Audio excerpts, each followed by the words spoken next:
আমরা এখন যাচ্ছি ট্রেনে করে ঘুরু ঘুরু বেয়ে বেয়ে। নীলের দাদাই, ঠাম্মি, দাদুন, দিদুন, আমি আর নীলের বাবা।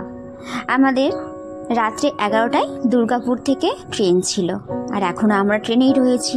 নামবো আমরা আগামী দিন। আমরা জানো তো সঙ্গে করে খাবার বেঁধে নিয়ে এসেছিলাম, রুটি ঘুগনি করে বানিয়ে নিয়েছিলাম, আর মিষ্টিও সঙ্গে করে নিয়ে এসেছি। আর সাথে তো খাবারের দুটো ব্যাগ ছিল। ওই ব্যাগের মধ্যে অনেক খাবার ছিল, শুকনো খাবার, আর নীলের তো খাবার ছিলই। আমরা সেই খাবারও কিছুটা খেয়েছি, আরও কিছুটা আছে সেটা খাবো। এরপরে আমরা দুটো ব্যাগ নিয়ে টানাটানি করতে করতে হয়রানি হয়ে যাচ্ছি। খাবারের ব্যাগগুলো কোথায় রাখবো না রাখবো, কারণ এত বড় বড় ব্যাগ সত্যি। এরপরে আমরা চলে এলাম বারাণসীতে। স্টেশনে নেমে আমাদের কাছে একজন দাদা এসে বলছেন, আপনারা কোথায় যাবেন?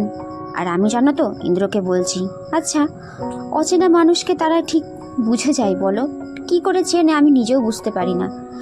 ওরা আমাদেরকে নিয়ে জানো তো একটা অটোতে উঠিয়ে দিয়ে বলল আমাদের যেন ভালো হোটেলে বুক করিয়ে দেয় ওই অটো দাদাটাকে। আর সত্যি যতক্ষণ না একটা ভালো রুম পাওয়া যাচ্ছে ততক্ষণ পর্যন্ত ওই দাদাটা আমাদের কাছ থেকে কোথাও সরেনি। এরপর অনেক খোঁজাখুঁজি করার পরে একটা রুম পেলাম। আর জানো এই রুমের কত নিয়েছে টাকা? 4,000 টাকা। সত্যি বাপ রে বাপ, 2 দিনের জন্য মাত্র 4,000 টাকা। ভাবো তাহলে কি বলো তো বাইরের অবস্থা। বাইরে ঘুরতে গেলে তো কিছু করার নেই, দিতেই হবে, ঘুরতে এসেছি। তারপরে আমরা সেখান থেকে চলে গেলাম গঙ্গার ঘাটে। তো দুপুর হয়ে গেছে, আমরা রুমের ভেতরে কেন স্নান করব, আমরা গঙ্গার ঘাটে চলে গেলাম। প্রথমে আমি, আমার 2 মা, আমরা 3 জনে স্নান করলাম। আর আমি তো স্নান করার সময় রীতিমতো হাবুডুবু খাচ্ছি, বিশ্বাস করো। আমি জলে এত ভয় পাই, নামলেই মনে হচ্ছে আমার ভীষণ একটা আতঙ্ক।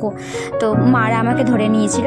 আর তারপরে আস্তে আস্তে 2 বাবা, ইন্দ্র, আর শেষে আমার পুকুর সোনা স্নান করেছিল। সে তো খুব মজা পাচ্ছিল। ও তো জলের পোকা, ও বাড়িতে থাকলেও জল ছেড়ে উঠতেই চায় না। ও এত জল ঘাটতে ভালোবাসে, জল দেখলে মনে হয় ওর হাত পাগুলো পুরো সুরসুর করে, জল ছাড়া একদম থাকতে পারে না। আর ওখানে এত জল দেখে ও তো পুরো একদম মাথা পাগল হয়ে গেছে, ও কী করবে না করবে। ওর বাবা তো ওকে সামলাতেই পারছে না।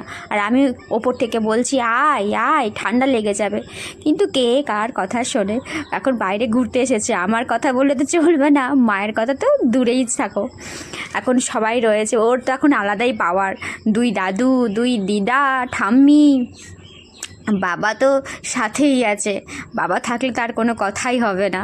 তো এই করে আমাদের স্নান পর্বটি শেষ হলো। আর তারপরে আমরা দুপুরে খাওয়া দাওয়া করে আমরা চলে গেলাম রুমের ভেতরে। সেখানে একটুখানি রেস্ট নিতে হবে, তো রেস্ট না নিলে শরীরটা পুরো ছেড়ে দেবে।